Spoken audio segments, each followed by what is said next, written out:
15 August 1947 এই দিনটি ভারতের ইতিহাসে স্বর্ণাক্ষরে লেখা।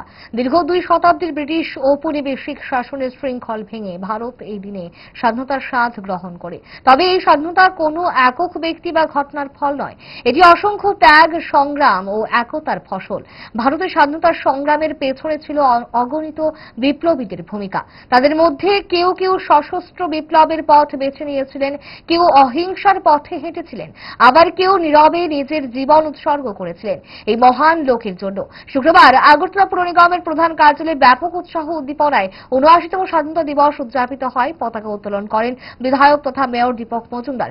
উপস্থিত ছিলেন পৌর নিগমের কমিশনার দিলীপ কুমার চাকমা সহ অন্যান্য আধিকারিকগণ।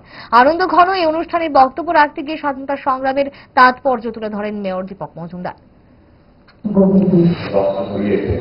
কিংবা যারা এখন দেশের সার্বভৌমত্ব বা গণতন্ত্র রক্ষার জন্য কাজ করে তাদের জীবন দিয়েছে, তাদেরকে স্মরণ করার জন্য গ্রামে ফলক তৈরি করে তাদের নাম বিরুদ্ধে কাহিনী বা নাম তাদের দেওয়া হয়। উদ্দেশ্য একটি হচ্ছে তাদেরকে বর্তমান প্রজন্মকে তুলে দেওয়া, তাদের বিরুদ্ধে কাহিনী দেশের জন্য তারা কতটা কাজ করেছে। তাই এইভাবে আমাদের স্বাধীনতা দিবস এখন উদযাপন করা হচ্ছে।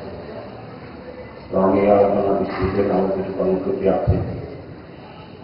আমি বলবো যে স্বাধীনতা দিবস আমরা যত বছর পালন করে এসেছি, ৭৮তম গত বছর, আর এবার স্বাধীনতা দিবস পালনের মধ্যে কিন্তু একটা পার্থক্য আমার সাথে অনুমতি, আপনাদের অনুমতি অগ্রগতি আছে যে আমরা নবগণ প্রধানমন্ত্রী যেটা বলেন ভারত নবগণ থেকে এগিয়ে যাচ্ছে।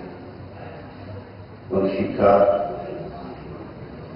কৃষি, সংস্কৃতি, পাশাপাশি আমাদের উন্নয়নের সাথে কৃষি, শিল্প, বাণিজ্য এবং অর্থনৈতিক সাথে আমরা অনেকটা এগিয়ে। ভালো খাবার দেখে অম্বলের কথা মনে পড়ে, তার সমাধান 5 দশক ধরে গ্যাস, অম্বল ও পেটের সমস্যার একমাত্র সমাধান গ্যাস নল।